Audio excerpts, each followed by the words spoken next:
Hello बच्चों, आज हम क्लास 11 का चैप्टर फर्स्ट फिजिकल वर्ल्ड पढ़ेंगे।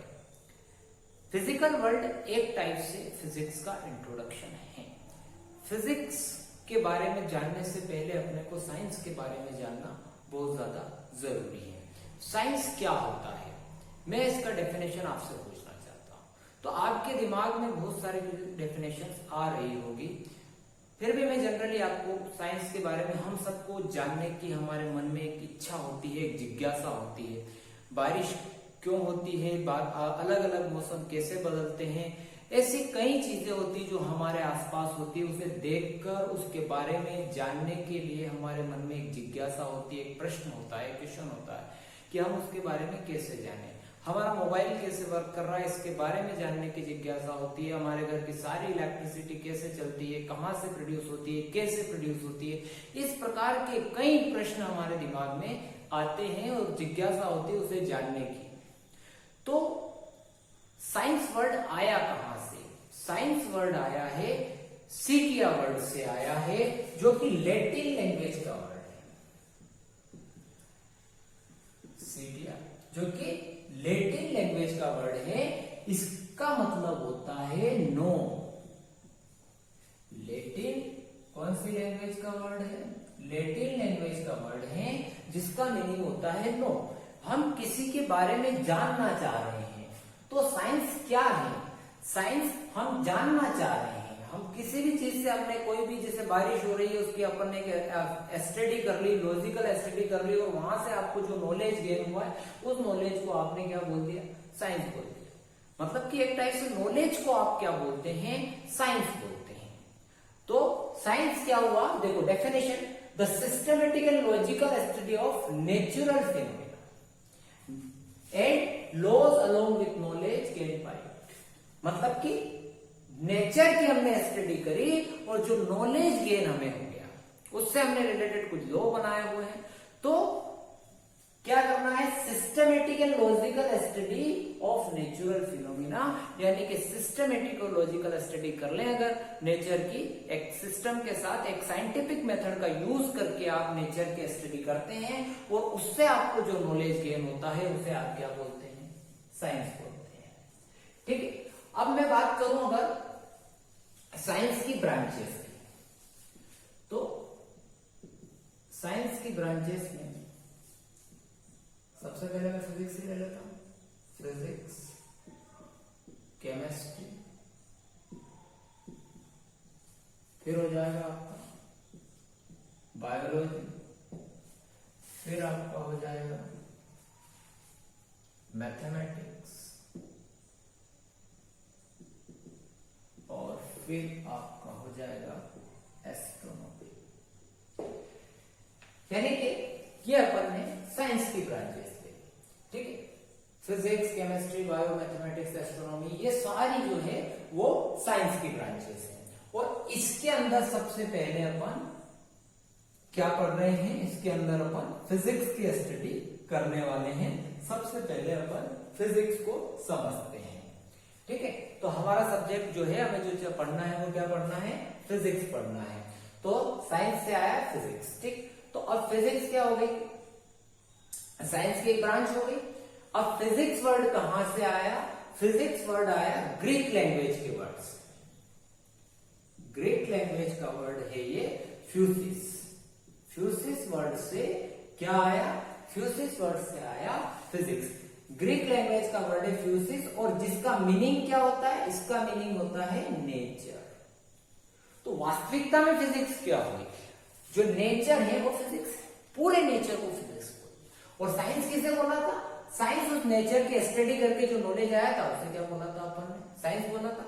नेचुरल फिनोमेना की स्टडी से जो नॉलेज मिला था उसे अपन साइंस बोलते थे। तो इसका मतलब नेचर की स्टडी से जो नॉलेज मिला उसे अपन क्या कह सकते हैं? फिजिक्स कह सकते हैं। तो देखो, physics is branch of science that deals with the study of nature and natural phenomena. Nature और नेचुरल फिनोमेना की जहां पर स्टडी होती है उसे आप क्या बोलते हैं? फिजिक्स बोलते हैं। वैसे फिजिक्स का डेफिनेशन देना आसान नहीं है।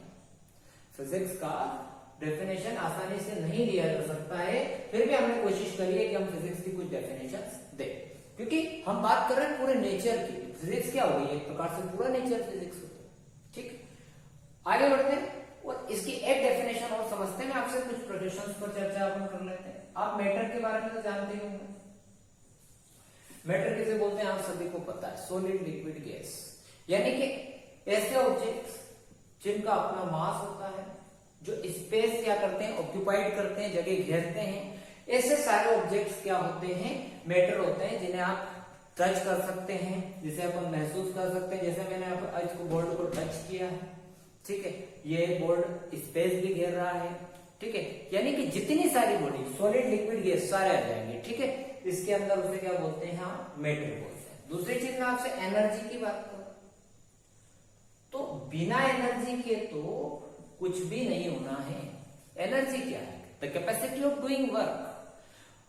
भाई वर्क करने की कैपेसिटी को अपन एनर्जी बोलते हैं। ठीक है, क्या एनर्जी का मास होता है, तो नहीं होता है। पर क्या एनर्जी को महसूस किया जा सकता है, तो बिल्कुल किया जा सकता है।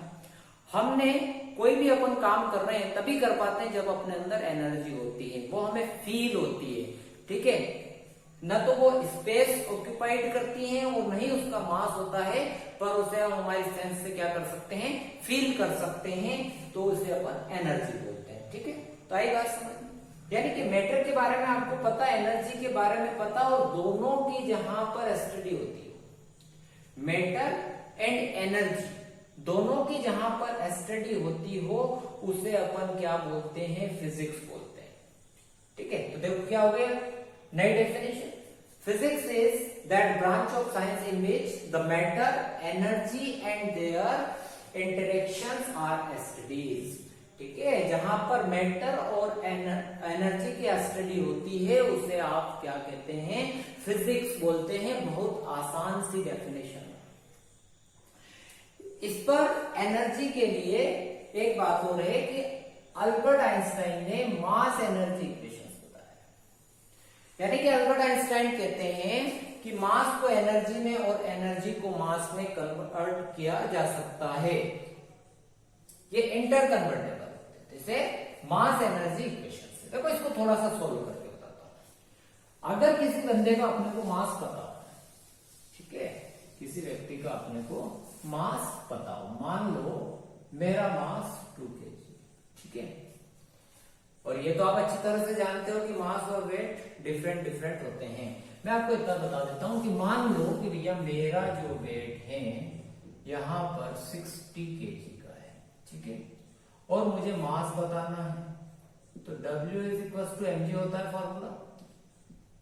वेट हो गया 60, मास फाइंड आउट करना, ग्रेविटेशन एक्सेलरेशन चेंज होता रहता है और अर्थ सरफेस पर 9.8 होता है, बट मैं उसको 10 मान के चल रहा हूं, तो m = हो गया बच्चों 60/10, यानी टोटल 6 kg। चलो अपन ले लेते हैं 60 kg, यानी मेरा वेट मैंने लिया है, तो 60 kg के पर्सन का जो मास हुआ कितना हुआ, 6 kg हो गया। तो इस बंदे की एनर्जी निकालते हैं, तो E = mc² से निकाल सकते हैं। मास कितना अपने पास, 6 kg। C क्या है यहां पर, C है आपका स्पीड ऑफ लाइट, जो कि आपको बहुत अच्छी तरह से याद है, 3 × 10⁸। ये हो जाएगा आपका 6 × 9 × 10⁻60, यानी कि ये आपका आ गया बच्चों एनर्जी। मतलब कि अगर आपके पास मास है तो आप क्या निकाल सकते हैं, एनर्जी भी निकाल सकते हैं। ठीक है, ठीक, आगे के क्वेश्चन अपन, आगे का जो टॉपिक है वो सारे अपन अगले लेक्चर में पढ़ेंगे। Thank you.